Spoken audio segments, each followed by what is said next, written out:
Well, I found one at a garage sale while Sue had mononucleosis and was in the hospital, and so I bought it, and we started riding unicycles and teaching ourselves to ride. My brother and my dad both came on unicycles about the same time. My dad found one at a garage sale and thought, oh, I want to give this to Noel for his birthday or for Christmas. And Noel found one someplace, and maybe Mom even poked him on to do it. So he got a unicycle for Dad. And so, but they wanted to give each other the unicycles for Christmas, but they couldn't give it to the other guy if he didn't already know how to ride it himself. And so Dad took the unicycle he was going to give to Noel and took it to the college and started learning how to ride it there. Alan, I think, could have told you. He came out of his office and here was this crash. Man, what in the world's going on? And Bill had his unicycle in the hall at what was the engineering wing or something at LCC.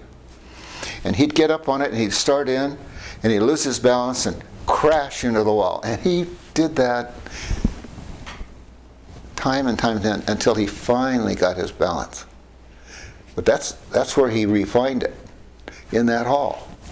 And Noel, while Dad was at college, would take the unicycle out and learn how to ride the unicycle at home. Now, anybody who's learned how to ride a unicycle knows that you can't learn to ride a unicycle without beating the crap out of the unicycle, because you're always falling down and rubbing against stuff. And so Mom, Sandy and I were just having a blast with Noel falling all down through the hallway. We knew Dad was doing the same thing there, and then when Christmas came, they went and gave each other these beat up old crappy unicycles to each other, and they knew they both been had. The first time I saw him ride a unicycle, I was totally amazed because I hadn't seen anybody except in a circus do that.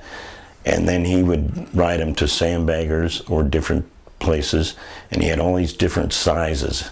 And this one was real tall, and I never did figure out how he got up and off of that, but he rode those things with grace and just like everyday thing. He rode all over town, not just up and down his block, but he'd go downtown, go to the college, but he was always riding that unicycle. And he taught a lot of kids in this town. He was, found a kid on the side of the street that was watching, thought it was really cool, and he would basically grab him and say, you want to learn? And he'd teach him how to ride a unicycle. Their parents, of course, had to buy him a unicycle. And then we have another person for the unicycle club. And it just grew from there.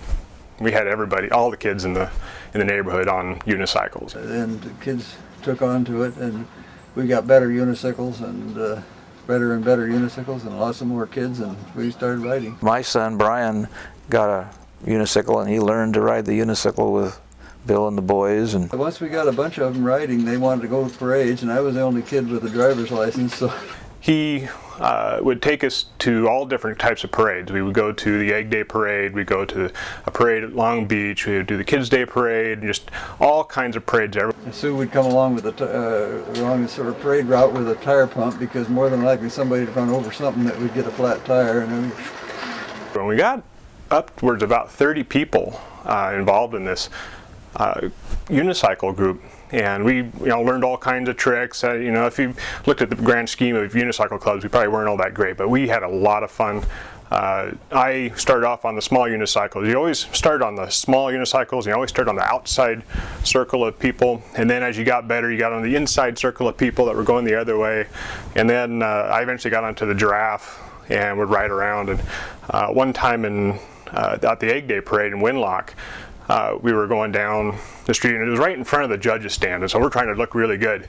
I don't think Winlock spends a lot of money to upgrade their streets. There's a lot of cracks and stuff like this, and I hit one of those, and I went down hard, just down and rolled off, and the whole crowd goes and Dad comes running up. He was running along the side as support, but he grabbed me. I wasn't that big, and so he grabbed me around the waist. I grabbed the unicycle and put my foot on there, and he lifted me up just high enough so I can get my feet off, and I got the pedals, and I backpedaled the wheel underneath me. He just tossed me up onto the unicycle, and then on the road we went, and everybody cheered. To Michigan to do some things with hydraulics, and I found out that the International Unicycle Society was meeting in Pontiac, Michigan, so I went up there to visit them, and I became the West Coast judge.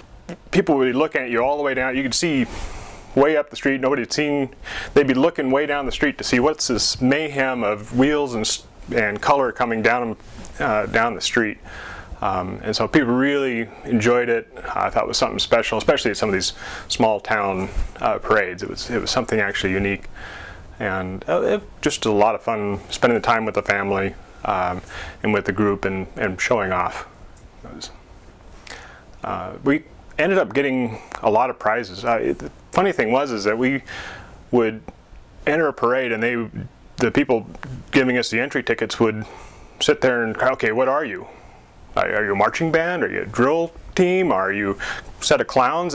So we always get weird entries. It was kind of interesting to see what we got entered in this time around, and usually we would win a prize. Sometimes second or third, sometimes grand prize. And by the time we were done doing the parades, we had enough trophies that everybody in the group could take 1 or 2 home with them. And we still got some. They're all beat up because they've been in boxes and stuff, and we still cherish those.